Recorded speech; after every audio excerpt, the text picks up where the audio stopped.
பொதுவாகவே பைக்கில் போனோம்னா 80 கிலோமீட்டர் ஸ்பீடு அதுக்கு மேலே போகக்கூடாது. காருனா நம்ம காருக்குள்ளே உட்காந்துருக்கனால எவ்வளோ ஸ்பீடு போனாலும் கான்ஃபிடென்ட்டாக இருக்கும். ஆனால் வந்து 100 கிலோமீட்டர் ஸ்பீடுக்கு மேலே ஓட்டக்கூடாது. என்னடா?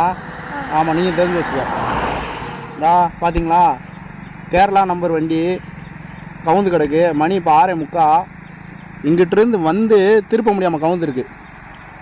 இந்த பாருங்க கைஸ், டயரு தெரியுதா? டயர் தானா இந்த பக்கம் அப்படியே போய் அந்த மரத்தை உடச்சிக்கிட்டு இப்படியே போய் விழுந்துருக்கு.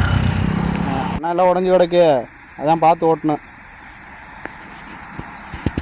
இந்த கார் எனக்கு தெரிஞ்சு எப்படி வந்துக்கலாம், இந்த ரோட்டில் வரல, கேரளா அங்கிட்டு தான் இருக்குது. அந்த மலையிலேருந்து இறங்கி இப்படியே வந்து இந்த வளையில் வளையிறப்ப அப்படியே வந்து இந்த மரம் இருக்குல்ல, அந்த மரத்தை உடச்சி இப்படியே வந்து விழுந்துருக்கு. சொல்கிறேன்டா மக்களே, உங்களுக்கும் சின்னவனே உனக்கும், பைக்குனா 60 to 70 கிலோமீட்டர் ஸ்பீடு தான். காருனா அதிகபட்சம் 80 கிலோமீட்டர் ஸ்பீடு. ஆளே இல்லாட்டினா தான் 100 கிலோமீட்டர் ஸ்பீடு ஓட்டணும். அதுக்கு மேலே ஓட்டக்கூடாது. சரியா? வாங்க வீட்டு போவோம். அதனால் காரில் போனீங்கன்னா சேஃபான ஸ்பீடில் போங்க. என்னடா நீ வளர்ந்ததுக்கப்புறம் பொறுமையாக தான் ஓட்டணும் வண்டியெல்லாம்.